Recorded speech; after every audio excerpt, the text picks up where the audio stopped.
Hi friends, வாங்க வணக்கம். எல்லோரும் என்ன பண்ணுறீங்க? சாப்பிட்டீங்களா? நல்லா இருக்கீங்களா? இன்றைக்கி நம்ம என்ன பார்க்க போகிறோம்னா பூண்டு சட்னி பார்க்க போகிறோம். பூண்டு சட்னிக்கு தேவையானது பார்த்திங்கன்னா பூண்டு உரித்து வச்சுருக்கோம், வெறும் வரமிளகாய் மட்டும். இன்றைக்கி வந்து வெறும் பூண்டு வரமிளகாய் மட்டும் வச்சு சட்னி அரைச்சி பார்க்கலாம். பூண்டு வணக்கிறதுக்கு தேவையான எண்ணெய் ஊற்றிக்கலாம்ப்பா. பூண்டு வந்து நல்லா எண்ணெயில் வணங்கணும், அதனால் கொஞ்சம் சேர்த்தே போட்டுக்கோங்க. ஃபஸ்ட்டு வந்து வரமிளகாயை அப்படியே எண்ணெயில் பொரித்து எடுத்துக்கலாம்ப்பா.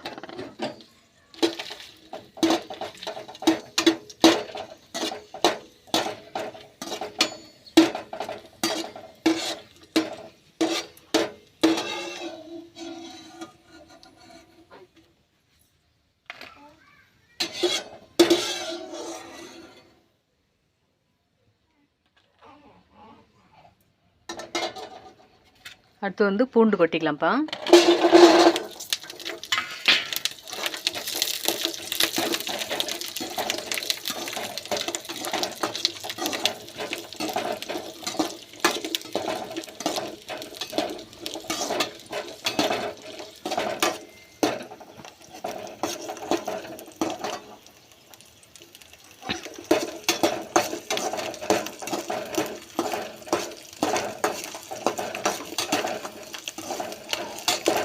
இதுக்கு உப்பு வந்து அரைக்கும் போது போட்டுக்கலாம். மிக்சியில் போட்டு அரைக்கும் போது உப்பு அளவாக போட்டுக்கலாம். பூண்டு வந்து நல்லா எண்ணெயில் அப்படியே பொரியட்டும்.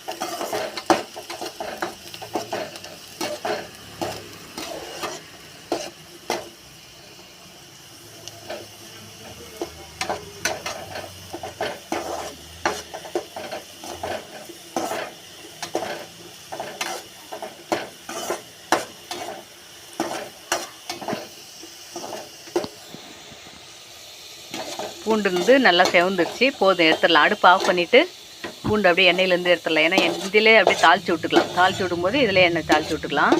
பூண்டு அப்படி எடுத்து ஆற வச்சுட்டு அரைச்சிட்டு தாளிக்கலாம்.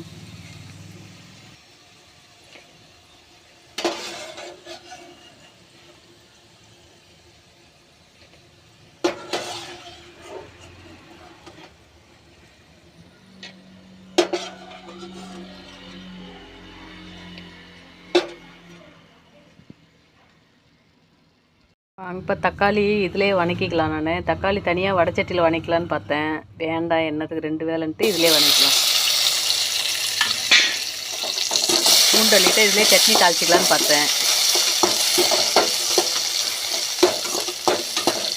ஒரு தக்காளி மட்டும் போதும், எனக்கு ஒரு தக்காளி மட்டும் போதும் போட்டிருக்கேன். உங்களுக்கு வேணுன்னா ரெண்டு தக்காளி போட்டுக்கலாம், இல்லை ஒரு தக்காளி போட்டுக்கலாம்.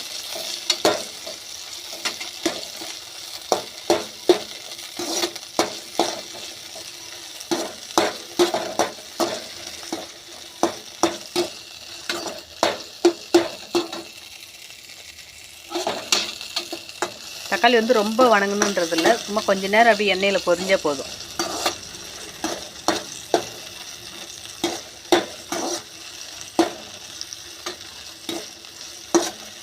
பூண்டு கூட போட்டு வணக்கினா ஒரு மாதிரி நல்லா இருக்காது, அதனால தான் தக்காளி வந்து தனியாக வணக்கிக்கிறது.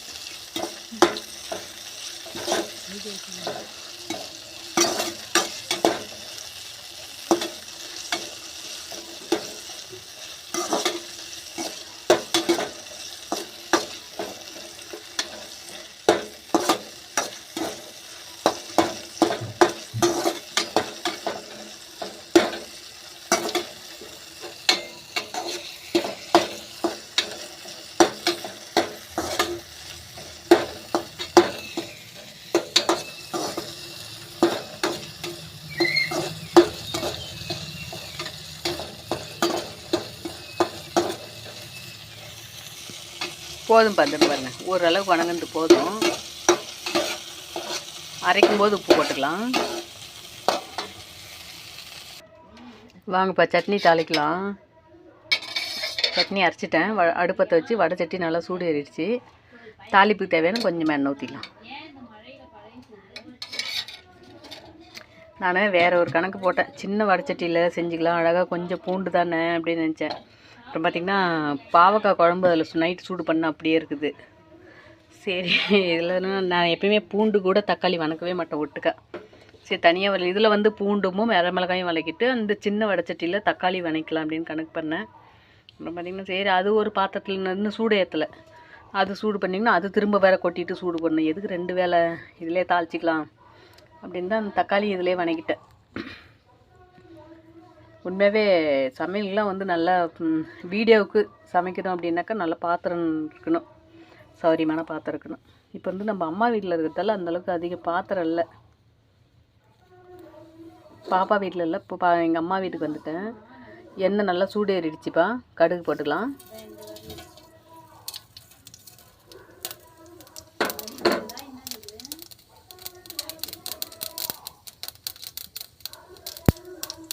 கருவேப்பிலையும் போட்டுக்கலாம்ப்பா.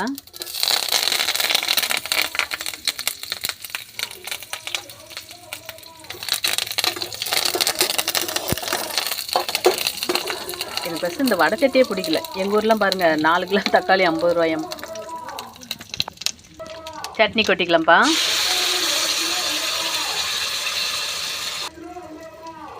நான் வந்து இதில் மிக்சியில் வந்து கொஞ்சமாக தண்ணி ஊற்றி அலசிட்டேன். இது வந்து தண்ணி சுண்டு சரியாக போயிடும். உங்களுக்கு வந்து தண்ணி வேண்டான்னா சும்மா லைட்டாக மட்டும் கழுவி ஊற்றிக்கலாம்.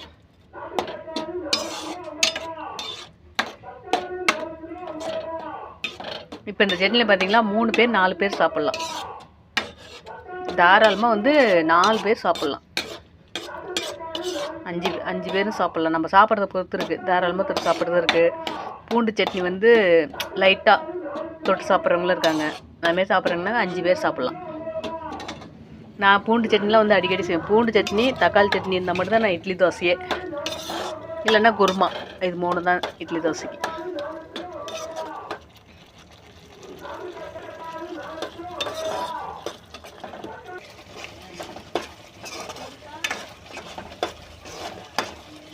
திரும்பவும் வந்து நல்லா பார்த்தீங்கன்னா நல்லா அதுமாரி எண்ணெய் கொஞ்சம் சேர்த்தே ஊற்றி நல்லா கொதிக்க வச்சுருங்க. இப்போ நான் வந்து நிறைய கொஞ்சம் தண்ணி சேர்த்து ஊற்றுந்தாலும் நல்லா கொதிக்க வைக்கிறேன். நீங்கள் வந்து தண்ணி கம்மியாக ஊற்றுறீங்கன்னா அப்படின்னா தண்ணி கம்மியாகவே ஊற்றுனா நல்லா எண்ணெயில் வணங்கட்டும், சூப்பர் டேஸ்ட்டு வரும். நான் ஏன் தண்ணி அளவாக ஊற்றுனா கொஞ்சம் ஏன் ஊற்றுனா இது மாதிரி நல்லா கொதிக்க விடும்போது செம்ம டேஸ்ட்டு கிடைக்கும்.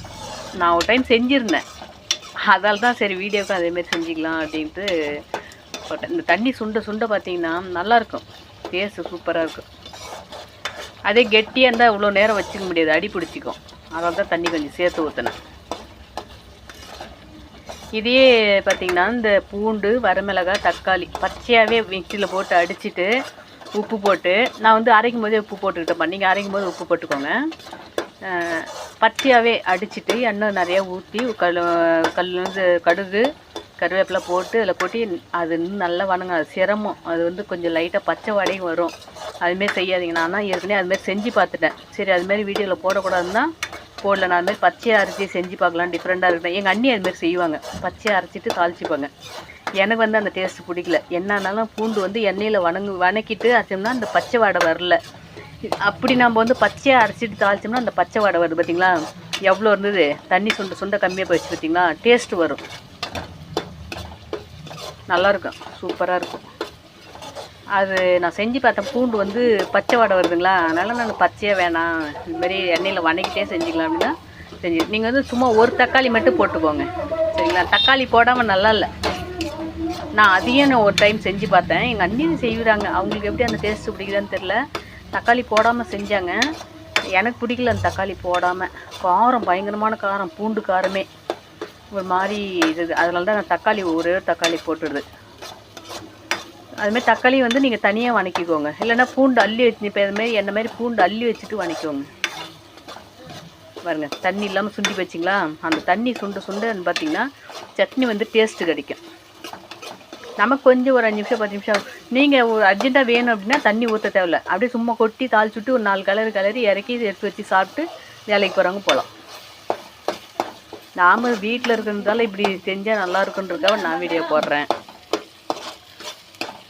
நீங்கள் உங்களுக்கு பிடிச்ச மாரி அளவாக உப்பு காரம் எல்லாமே போட்டுக்கோங்க. நான் வந்து மிளகாய் சிறுசாக இருக்கிறதால 8 மிளகாய் போட்டுட்டேன். அந்த பூண்டு வந்து 8 மிளகாய், ஒரே ஒரு தக்காளி பழம் தான். அவ்வளோதான்ப்பா, சூப்பரான பூண்டு சட்னி ரெடி. கையில் சுட்டுக்கிட்டேன். சூப்பரான பூண்டு சட்னி ரெடி. சூப்பர், நீங்களும் செஞ்சு சாப்பிடுங்க, சூப்பராக இருக்கும். இருங்க நான் கொஞ்சம் டேஸ்ட்டு பார்த்துட்டு எப்படின்னு சொல்கிறேன்.